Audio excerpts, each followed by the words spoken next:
All right, get ready to dive deep because this Friday, Project Diablo 2 Season 10 drops, and we're breaking down all the juicy details to help you absolutely crush it wealth-wise. Oh yeah, we're talking high runes, powerful gear, the works. And to guide us on this epic journey to riches, we've got MatiKosa's awesome guide, How to Get Rissy H Dollars in PD2 S1010. You can find it over on the Project Diablo 2 subreddit.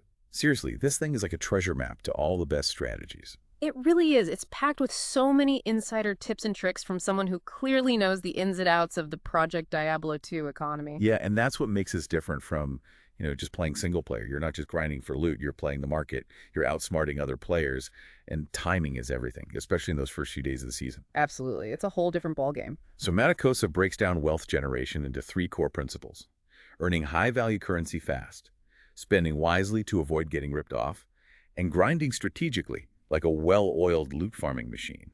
And he really emphasizes that understanding your own play style is key to making the most of these principles.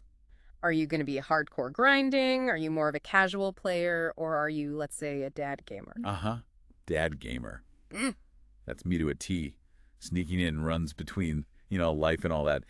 But hey, even us dads can make bank in Sanctuary if we play our cards right. That's the spirit. Knowing how much time you can realistically dedicate helps you set those achievable goals. All right, so let's talk about early game domination, because that sets the tone for your entire season. MatiKosa highlights two early investments that a lot of players overlook: Geed's Fortune and grabbing your main class-specific item ASAP. Yeah, that Geed's Fortune is a sneaky good investment. I know it's tempting to save those earliest runes for something flashy, but that extra magic find in gold can really snowball your progress. It's all about front-loading your rune finding potential. MatiKosa even includes this chart. It shows how those early magic find gains have the biggest impact, thanks to diminishing returns, so you're maximizing your chances of snagging those high runes when they're worth the most. Exactly. And that main class item, whether it's, I don't know, like a Titan's Revenge for your Amazon or an Ariat's Face for your Barbarian, it helps you jump into harder content faster, which translates to better loot, more experience, faster leveling. It's a huge advantage. It's like strapping a rocket to your character right out of the gate. Okay, speaking of loot, let's talk early game farming spots. I mean, everyone's going to be rushing to maps, but MatiKosa lays out some other super lucrative spots like the classic pit, ancient tunnels, chaos sanctuary. Don't forget those revamped red portals. They're like mini-maps now. And places like Abaddon, Infernal Pit, Pit of Acheron, those are prime early farming real estate. Right. Oh, and he also reminds us about the often forgotten bosses like Andy and Meph or their counterparts in other difficulties. They might not be the most efficient, but they still drop some sweet loot. Absolutely. And then there's the cow level. It's a classic for a reason. Who doesn't love a good cow level, right? And they're not just fun, they're seriously effective for early game wealth. Great density, a 1.5 times drop rate for runes and jewelry, and get this, a surprisingly good drop rate for Worldstone shards, which, as we all know, those are basically pure gold in Project Diablo 2. Oh, and we can't forget about good old Trav. Still the king for those find item barbarians, and even more efficient now with that Set Home to Act 4 update. MatiKosa crunched the numbers, and with 36% Hork, that's find item for those who don't speak Barbarian, you're looking at a Vex rune or higher every 389 runs, which is totally doable, even for us casuals. He even recommends crafting some weapons with vampiric mods for extra survivability early on. It's all about finding that sweet spot between efficiency and what works for your build, your play style, the whole package. All right, so we've got the gear, we've got our farming spots, but what about trading? Because as MatiKosa points out, this is where things get really interesting in the online world. Oh, yeah. Early season trading is a whole different beast. Prices for those coveted early items like Shaco or Viper Magi, they can swing wildly. It's high stakes, fortunes are made and lost. He uses this great analogy. Imagine you find a Shaco early on. One player sells it right away for a high rune, reinvests that into even better gear, and snowballs their progress. Another player waits, hoping the price will go even higher. But, a few weeks later, the market's flooded. They end up getting a fraction of the value. Ouch. It's all about striking while the iron's hot. Sometimes it's better to take those early profits and use them to get a huge advantage. For sure. And speaking of smart moves, the guide really emphasizes avoiding overpaying. especially for those tricky jewels. Oh, yeah. He gives a great example of how seemingly small stat differences on a jewel can equal a massive price difference. It pays to be a savvy shopper. You don't want to blow your hard-earned runes on an overpriced jewel. All right, let's switch gears for a second, talk about leveling and early season crafting. This might not directly make you rich, but it definitely speeds up your progression. It's an investment in your future earning potential. The faster you level, the sooner you unlock those high-level farming spots, the sooner those big runes start rolling in. MatiKosa is all about maximizing XP per second, especially in maps where you can get that awesome experience boost from the Mendeln event. He even recommends crafting gear around levels 80 to 82, aiming for an item level of 71 or higher. Yeah, it's a great way to maximize those crafting materials and set yourself up for success as you transition into map farming. He also throws out some key level milestones. Level 80 for starting maps, 88 for gambling those sweet +2 classical amulets, and 90 for crafting those safety armors. He's basically giving you a roadmap for the most efficient progression, which is huge in a fast-paced season like this. We've covered a lot of ground already, and we're just getting started. Still need to tackle rare item hunting, Worldstone shard supremacy, and the art of the slam. Don't go anywhere. We're just scratching the surface of MatiKosa's wealth-generating wisdom. All right, welcome back to the Rune Hunt. Now, before we jump headfirst into the world of maps, let's talk about a kind of hidden early season gem, rare items. Rare items. I always thought those were mostly just vendor fodder. I thought the big money was in uniques and rune words. Well, not so fast. Early on, rare items can actually fetch a pretty penny, especially if they have the right stats. Think of it like filling a niche market, before everyone else catches on. Okay, yeah, that makes sense. So which rare items should we be keeping an eye out for? MatiKosa specifically calls out, well, let's see, arrows, bolts, gloves, boots, belts, armors, and even like druid pelts, necro shields, assassin claws, and barbarian helmets. It seems like pretty much anything can be valuable if it rolls well. Wow, so it really is all about finding those god-tier rare items, huh? Well, some items definitely have more potential than others. Circlets, for example, those are worth paying attention to. Oh yeah, Charcy's Imbue quest. That can turn a basic white diadem into something truly special. Exactly. And you can gamble for circlets too, try to get that perfect roll. And if you're feeling extra lucky, upgrade it to a tiara and slam it. Use a corruption. Tiaras have a chance to get 3 sockets when corrupted, and with the Season 10 corruption boost, it's a gamble that might just pay off. So even if you don't hit those perfect stats for yourself, there's still a good market for those high potential rares early on. Exactly. Okay, let's shift gears a bit and talk about, well, we can't talk about wealth generation without talking about the lifeblood of the Project Diablo 2 economy, Worldstone shards. Ah, yes, the Worldstone shards, those little fragments of power. They're like the platinum of Sanctuary. MatiKosa, he really stresses how important it is to have a steady stream of Worldstone shards. They're the most versatile currency, always in demand for crafting, gambling, trading, all of it. Yeah, that's for sure. So where do we find these precious shards? Well, early on, corrupted zones are your best bet. MatiKosa actually did a bunch of testing on the rework zones coming in Season 10, and he found that on average he got about a shard every 4 minutes. Every 4 minutes. That sounds pretty reasonable. Yeah, and he even recommends like pairing certain zones for maximum efficiency. For example, like combining Tamo Highland with the Pit, or grouping together Lost City, Ancient Tunnels, and Claw Viper Temple. So like creating mini farming routes. That's smart. Exactly. Oh, and don't forget about our Moo friends, the cows. They have a pretty decent drop rate for those Worldstone shards too, thanks to that good category boost. Okay, adding cow runs to the list. What's next? Let's talk about something I think all Diablo players love. Slamming items. Or, to be more precise, knowing when to slam and when to maybe hold back. Ah, slamming. The ultimate gamble. It's so tempting to corrupt every decent item, hoping for that game-changing outcome. But I'll admit, I've definitely bricked my fair share of gear that way. Haha, yeah, and that's exactly why MatiKosa is, he urges caution. Slamming, it isn't always the most profitable strategy. Some items, they're actually better off staying clean. Like what? Give me some examples. Well, he specifically mentions things like Stone of Jordan, Wisp Projector, Gore Rider, High Lord's Wrath. Oh, and pretty much all caster gear too.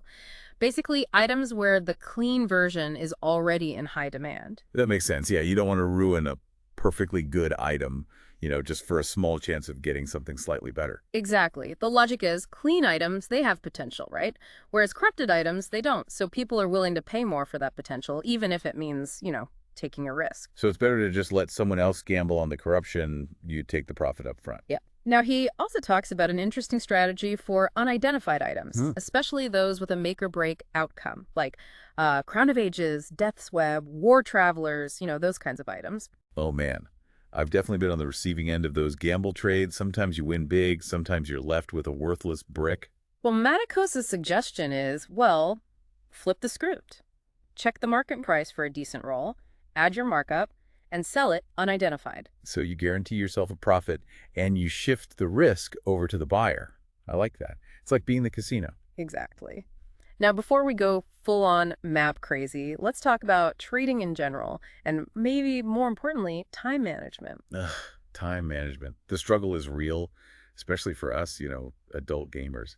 So much loot, so little time to deal with it all. MatiKosa has a really good tip for maximizing your trading efficiency, especially as you get further into the season. Stop trading low-value items. Wait, really? But those early trades, they feel so good. It's like finding free money. I know, it feels good, but honestly, it's a huge time sink. Those low-value trades, they add up. And before you know it, you've spent like hours haggling over a few chipped gems, time you could have spent running maps and, making some real progress. Ouch. Yeah, that's a good point. Time is precious, especially in a limited time season. And he even suggests, increasing your loot filter strictness as you gear up. You don't want to be wasting time looking at piles of junk, So it's all about streamlining, focusing on those high-value trades, stop sweating the small stuff. Exactly. Now, are you ready for some map mastery? Bring it on. Maps where the real magic happens. Let's crack the code and get those runes flowing. Okay, we've talked gear, we've talked farming spots, trading, even touched on the art of the slam. But now it's time for the main course, maps. I mean, they're the end game for a reason, right? Oh, absolutely. Maps are the real key to unlocking the true wealth potential in Project Diablo 2.